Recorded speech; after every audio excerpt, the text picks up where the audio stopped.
English में doubt दोस्तों तो ज्वाइन कीजिए मुझे। मेरा नाम है यश। मैं रिपेयर करूंगा आपके इंग्लिश के डाउट्स हिंदी में। तो मेरे चैनल को लाइक कीजिए, सब्सक्राइब कीजिए और शेयर कीजिए। तो स्वागत है आपका मेरे यूट्यूब चैनल इंग्लिश वर्कशॉप में।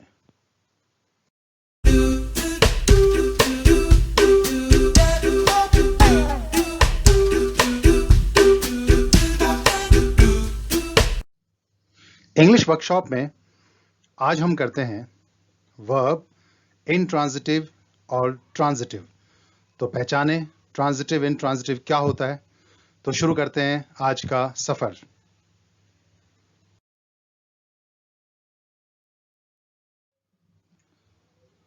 सबसे पहले आपके लिए एक टेस्ट। ये आपके सामने कुछ सेंटेंसेस हैं। तो इनमें आपको दो बातें बतानी है। एक तो आपको वर्ब बतानी है, सेंटेंस में वर्ब कौन सी है, और इंट्रांजिटिव है या ट्रांजिटिव है, ये आपको बताना। तो यहाँ पॉज ले सकते हैं, इनको आप देख सकते हैं, बाकी हम आगे बढ़ेंगे।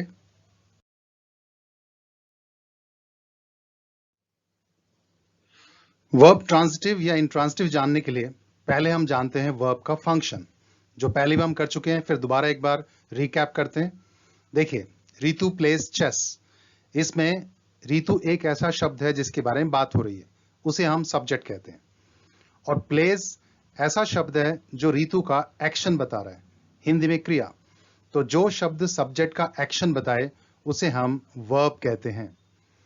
और आगे रितु इज ए डॉक्टर, इसमें भी रितु आपका सब्जेक्ट हो जाएगा। और इज ऐसा शब्द है जो रितु का होना बता रहा है, इंग्लिश में बीइंग कहेंगे इसे। तो जो शब्द सब्जेक्ट का होना बताए उसे भी हम वर्ब कहते हैं। तो रितु डॉक्टर है, टीचर है, क्या है उसका होना। और रितु हैज ए कार, इसमें रितु फिर सब्जेक्ट हो गया। और हैज ऐसा शब्द है जो रितु के पास क्या है, उसके अधिकार में क्या है। हिंदी में अधिकार, इंग्लिश में पोजेशन कहते हैं। उसके पास कार है, उसके पास घर है, उसके पास क्या है, यानी उसके अधिकार में क्या है। तो जो शब्द सब्जेक्ट का पोजेशन बताए उसे भी हम वर्ब कहते हैं। तो कुल मिलाकर वर्ब की डेफिनेशन क्या होगी, वो शब्द एक सेंटेंस में, वो शब्द जो सब्जेक्ट का एक्शन, बीइंग और पोजेशन बताए। ये वर्ब के बारे में आपको ध्यान रखना है।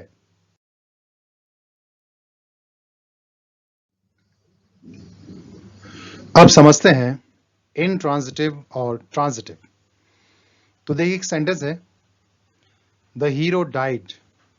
तो क्या अर्थ बना, हीरो मर गया। और द हीरो किल्ड, इसका क्या अर्थ होगा, हीरो मारा गया। नहीं, हीरो मारा गया बोलने के लिए द हीरो वॉज किल्ड बोलना पड़ेगा, लेकिन द हीरो किल्ड का अर्थ बनेगा हीरो ने मारा। तो इन दोनों सेंटेंसेस में द हीरो आपका सब्जेक्ट्स है और डाइड और किल्ड दोनों में ये वर्ब्स हैं। ऐसे द हीरो किल्ड जो सेंटेंस है नीचे वाला, इसमें अगर कहा जाए the hero killed the villain, ऐसी ऊपर कहा जाए the hero died the villain, तो किसकी सेंस आपको ठीक लग रही है। तो दोनों में मैंने ये विलन जो है ऑब्जेक्ट लगा दिया। तो ऊपर वाले में द हीरो डाइड, हीरो मर गया, तो विलन पीछे उसकी सेंस नहीं बनेगी। तो इसका मतलब ये विलन जो है ऑब्जेक्ट, ये इसमें नहीं आ सकता। तो और शब्द आ सकते हैं, जैसे the hero died yesterday, the hero died suddenly, the hero died of cancer. लेकिन यस्टरडे, सडनली और कैंसर ये सारे के सारे एडवर्ब्स हैं, क्योंकि इनका संबंध वर्ब से है। लेकिन जो विलन था वो एक नाउन था जो डाइड के बाद फिट नहीं हो रहा था। तो कहने का मतलब, ये जो किल्ड है नीचे, ये ऐसी वर्ब है जिसके बाद हमने ऑब्जेक्ट लगा दिया। तो ये किल्ड ऐसी वर्ब है जो सब्जेक्ट से निकली और किसी ऑब्जेक्ट की ओर ट्रांसफर हो गई। तो ऐसी कोई वर्ब जो सब्जेक्ट से निकलकर किसी ऑब्जेक्ट की ओर ट्रांसफर हो सके, ऐसी वर्ब को हम बोलते हैं ट्रांसफरेबल वर्ब। और ट्रांसफरेबल वर्ब इसी का दूसरा नाम होता है ट्रांजिटिव वर्ब। ट्रांजिटिव का सिर्फ इतना मतलब है ना, जो ट्रांसफर हो सके सब्जेक्ट से किसी ऑब्जेक्ट की ओर। और ऊपर वाले में देखिए द हीरो डाइड, इसमें हीरो ने एक्शन तो किया है मरने का, पर इसका एक्शन यहीं रुक गया, किसी ऑब्जेक्ट की ओर ट्रांसफर नहीं हो सका। तो ऐसी कोई वर्ब जो सब्जेक्ट से निकले पर वहीं रुक जाए, किसी ऑब्जेक्ट की ओर ट्रांसफर ना हो सके, ऐसी वर्ब को हम कहते हैं इनट्रांसफरेबल वर्ब। इनट्रांसफरेबल वर्ब का मतलब है ना इनट्रांजिटिव वर्ब। तो इसका वही मतलब है जो ट्रांसफर ना हो सके किसी ऑब्जेक्ट की ओर। तो हिंदी में ट्रांजिटिव कहते हैं सकर्मक क्रिया, इनट्रांजिटिव कहते हैं अकर्मक।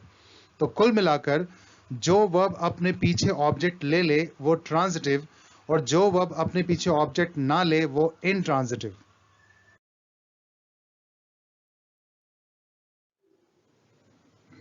आगे देखिए, ट्रांजिटिव हैज पैसिव। इसका क्या मतलब बना? जैसे sentence the hero died, the hero killed. दोनों में हीरो आपका सब्जेक्ट है, डाइड और किल्ड आपका वर्ब है। तो ऊपर वाला इनट्रांजिटिव वर्ब है, नीचे वाला ट्रांजिटिव वर्ब है। The hero died yesterday, the hero killed the villain. तो दोनों में यस्टरडे एडवर्ब है और विलन आपका ऑब्जेक्ट है। तो the hero killed the villain, ये सेंटेंस जो है, अगर हम इसका पैसिव वॉइस बनाना चाहें तो बन सकता है the villain was killed by the hero. ऐसे ही द हीरो डाइड यस्टरडे, इसका बनाना चाहें yesterday was died by the hero. तो यस्टरडे ये आपका एडवर्ब है और द विलन आपका सब्जेक्ट है। सब्जेक्ट यानी नाउन या प्रोनाउन होता है। तो यस्टरडे आपका एडवर्ब है पर सब्जेक्ट नहीं हो सकता, क्योंकि एडवर्ब कभी सब्जेक्ट नहीं होता। सब्जेक्ट या तो नाउन होगा या प्रोनाउन होगा। यस्टरडे यहां पर एडवर्ब का काम कर रहा है, तो ये सब्जेक्ट नहीं हो सकता। और वॉज डाइड, वॉज किल्ड दोनों में वर्ब हैं और हीरो दोनों में ऑब्जेक्ट। लेकिन नीचे तो सही ऑब्जेक्ट है, तो सब्जेक्ट ऑब्जेक्ट बनता है, ऑब्जेक्ट सब्जेक्ट बनता है पैसिव बनाते वक्त, लेकिन ऊपर वाली कोई सेंस नहीं बन रही है। इसलिए इनट्रांजिटिव वर्ब का कभी पैसिव वॉइस नहीं बन सकता, लेकिन ट्रांजिटिव वर्ब का पैसिव बन सकता है। उसका कारण क्या है कि पैसिव बनाने के लिए हमें ऑब्जेक्ट चाहिए और ट्रांजिटिव वर्ब अपने पीछे ऑब्जेक्ट लेती है, लेकिन इनट्रांजिटिव अपने पीछे ऑब्जेक्ट नहीं लेती, इसलिए उसका पैसिव नहीं बन सकता। तो yesterday was died by the hero, इसको कोई सेंस नहीं बनती, इसलिए ये गलत है।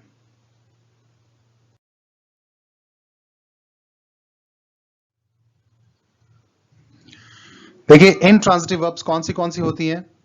तो देखिए ये कुछ एक वर्ब्स हैं, die, lie, fall, rise, go, come, become, seem, appear, sleep, be का मतलब is, am, are, was, were, etcetera.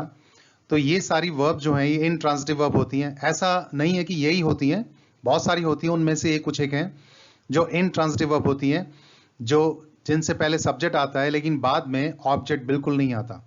तो इनमें ऑब्जेक्ट बिल्कुल नहीं लगता, ये सारी की सारी इनट्रांजिटिव वर्ब होती है और इनका कभी पैसिव वॉइस नहीं बनता।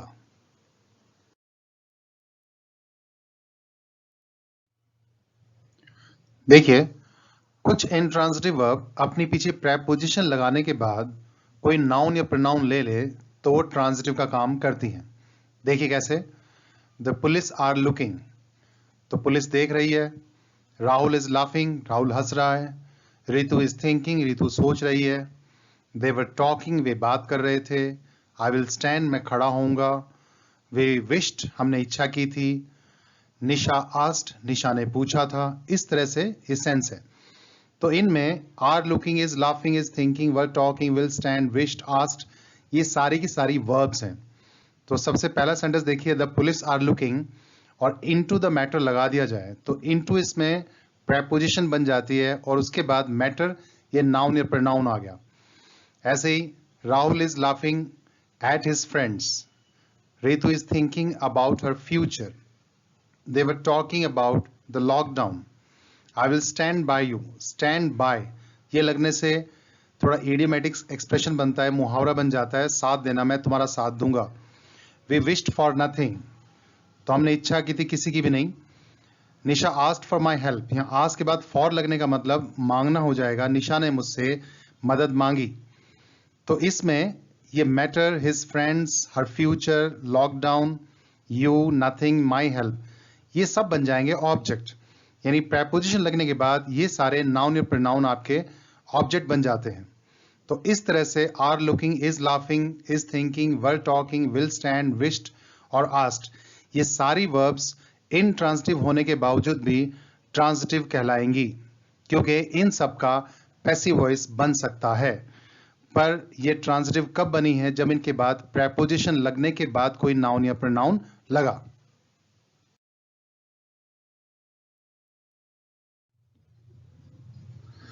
देखिए, same verb as intransitive and transitive.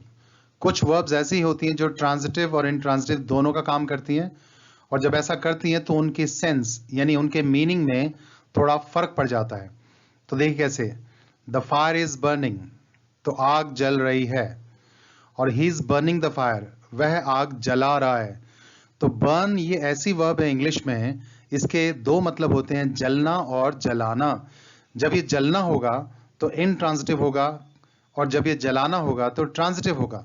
जलाना हम किसी को करेंगे, वो ऑब्जेक्ट बन जाएगा।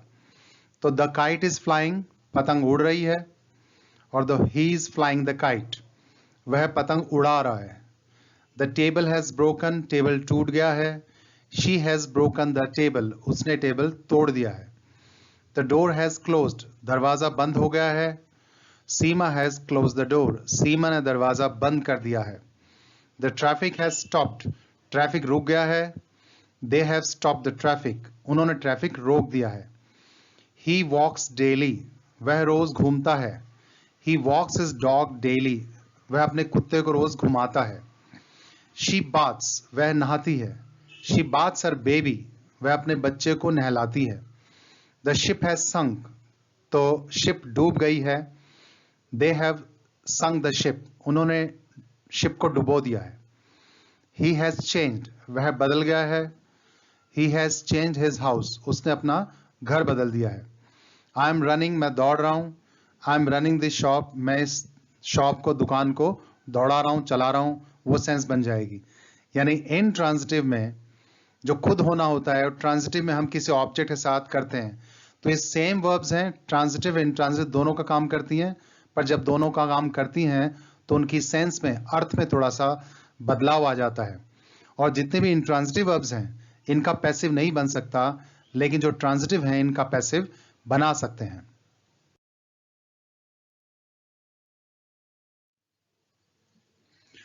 तो इसमें पॉइंट्स टू रिमेंबर ये क्या है आपके, देखिएगा इंट्रांजिटिव और ट्रांजिटिव को लेकर। सबसे पहला, इंट्रांजिटिव वर्ब अपने पीछे कोई ऑब्जेक्ट नहीं लेती, और ट्रांजिटिव वर्ब अपने पीछे ऑब्जेक्ट लेती हैं। और इंट्रांजिटिव वर्ब का कोई पैसिव नहीं होता, लेकिन ट्रांजिटिव वर्ब का पैसिव वॉइस होता है। और कुछ इंट्रांजिटिव वर्ब्स ऐसी होती हैं जो अपने बाद प्रेपोजिशन लगने के बाद नाउन प्रोनाउन लेने से वो ट्रांजिटिव का काम कर लेती हैं। और जो ट्रांजिटिव वर्ब होती हैं वो अपने बाद सीधा डायरेक्ट ऑब्जेक्ट लेती हैं, और वो ऑब्जेक्ट हमेशा नाउन या प्रोनाउन होता है, और वो नाउन या प्रोनाउन जो ऑब्जेक्ट होता है वो हमेशा सब्जेक्ट से अलग होता है।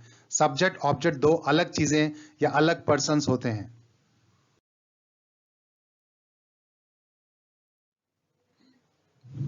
अब आपके सामने वही टेस्ट जो मैंने आपको शुरू में दिया था। तो आपको इनमें सबसे पहले तो बताना है वर्ब क्या है, उसके बाद इंट्रांजिटिव है या ट्रांजिटिव है ये बताना है। तो एक एक करके सेंटेंस को लेंगे। सबसे पहला देखिए, the villain always carries A thermometer in this film. तो इसमें कैरीज जो है ये आपका वर्ब है, और ये ट्रांजिटिव वर्ब है, इसमें ऑब्जेक्ट थर्मोमीटर है। तो इस फिल्म में जो खलनायक है वो हमेशा थर्मोमीटर लेकर चलता है। He has been eating 4 times a day since he joined the gym. तो इसमें has been eating और join ये दोनों verbs हैं, और पहली intransitive verb है, दूसरी transitive verb है। तो जब से उसने जिम ज्वाइन किया है वो 4 बार खा रहा है, मतलब दिन में 4 बार। The candle wax was gradually melting in her hand. तो इसमें was और melting gradually adverb है, was helping verb है, melting आपका main verb, दोनों मिलकर verb कहलाएंगे। तो ये आपका इंट्रांजिटिव वर्ब है, क्योंकि वैक्स जो है मोम खुद ही पिघल रही थी उसके हाथ में। ऐसी Bhim burnt with anger while Duryodhan ordered Dushasan. तो इसमें दो वर्ब्स हैं, बर्न्ट और ऑर्डर्ड। तो पहला बर्न्ट जो इंट्रांजिटिव है, दूसरा ऑर्डर्ड जो है ये ट्रांजिटिव है। तो भीम गुस्से से जला, खुद ही जला, जब दुर्योधन ने दुशासन को आज्ञा दी। उसके बाद all the birds were hopping around while she was singing a song. तो were hopping और was singing दोनों verbs हैं। were hopping आपका intransitive है और was singing a song, song object हो जाएगा, तो was singing आपका transitive verb हो जाएगा। तो सभी पंछी वर हॉपिंग का मतलब फुदक रहे थे चारों तरफ जब वो गाना गा रही थी। One of the tyres suddenly burst when he applied the brakes. तो जब उसने ब्रेक लगाया तो अचानक एक टायर बस्ट हो गया, फट गया। तो बस्ट जो है ये वर्ब है, अप्लाइड भी वर्ब है, लेकिन बस्ट इंट्रांजिटिव वर्ब है और अप्लाइड आपका ट्रांजिटिव वर्ब है। अप्लाइड द ब्रेक, ब्रेक इसमें ऑब्जेक्ट हो जाएगा। The sun rises in the east and sets in the west every day. तो rises और sets दोनों verbs हैं, दोनों के दोनों intransitive verb हैं, कोई ऑब्जेक्ट नहीं है इसमें। sun खुद ही राइज होता है और खुद ही छुपता है। I was standing by a pole when I heard the explosion. जब मैंने धमाका सुना तो मैं एक पोल के पास खड़ा था, मैं खुद ही खड़ा था और सुना मैंने धमाका। तो was standing और heard दोनों verbs हैं, एक पहली वाली इंट्रांसिटिव, दूसरी वाली transitive. Many people sleep on footpaths, but many don't feel sleepy. तो इसमें sleep और don't feel ये दोनों verbs हैं, दोनों इंट्रांसिटिव verb हैं। sleepy जो है ऑब्जेक्ट नहीं है, ये आपका एडजेक्टिव है। तो बहुत से लोग ऐसे हैं जो फुटपाथ पर सोते हैं और बहुत सारों को नींद नहीं आती। He has been searching for God since life seemed futile to him. तो जब से जीवन उसको बेकार व्यर्थ लगा है तब से वो भगवान की खोज कर रहा है। फ्यूटाइल का मतलब व्यर्थ। तो हैज बीन सर्चिंग और seemed दोनों वर्ब हैं। तो हैज बीन सर्चिंग आपका ट्रांजिटिव वर्ब है, इसमें भगवान जो है ये ऑब्जेक्ट हो जाएगा। seemed आपका इंट्रांजिटिव वर्ब है। लैली wrote a funny letter in broken English to Lallu. तो लैली ने लल्लू को एक टूटी फूटी अंग्रेजी में एक मजाक से भरा पत्र लिखा। तो इसमें रोट आपका वर्ब हो जाएगा, फनी जो लेटर है ये आपका ऑब्जेक्ट हो जाएगा, इसलिए रोट आपका ट्रांजिटिव वर्ब है। He was speaking so loudly that we couldn't get him. तो was speaking, couldn't get दोनों वर्ब्स हैं। was speaking आपका इंट्रांजिटिव वर्ब है, खुद ही बोल रहा था, और couldn't get ये ट्रांजिटिव वर्ब है क्योंकि इसमें हिम ऑब्जेक्ट हो जाएगा। वो इतना जोर से बोल रहा था कि हम उसको सुन नहीं पा रहे थे। Time changes everything and so he has changed. वक्त सबको बदल देता है इसलिए वो बदल गया है। तो पहला चेंजेस, दूसरा हैज चेंज, दोनों वर्ब्स हैं। तो पहला ट्रांजिटिव वर्ब है क्योंकि एवरीथिंग ऑब्जेक्ट बन जाएगा, और दूसरे में वो खुद ही बदल गया है, इनट्रांजिटिव वर्ब है। तो देखा आपने, ट्रांजिटिव वर्ब अपने पीछे ऑब्जेक्ट लेता है, इनट्रांजिटिव वर्ब अपने पीछे ऑब्जेक्ट नहीं लेता। ट्रांजिटिव का पैसिव बन सकता है पर इनट्रांजिटिव का पैसिव नहीं बनता। सब्सक्राइब करने के लिए बेल आइकॉन जरूर दबाएं, और आपके पास कोई क्वेश्चन या सजेशन हो इस टॉपिक से रिलेटेड तो आप कमेंट सेक्शन में लिख सकते हैं, मैं उनके जवाब दूंगा। और इस वीडियो की डिस्क्रिप्शन में मैं बाकी वीडियोस के लिंक्स डाल रहा हूं, जिन्होंने नहीं देखे वो देख सकते हैं। बाकी नए टॉपिक के साथ नई क्लास में फिर हाजिर होंगे, तब तक के लिए हैव ए नाइस टाइम।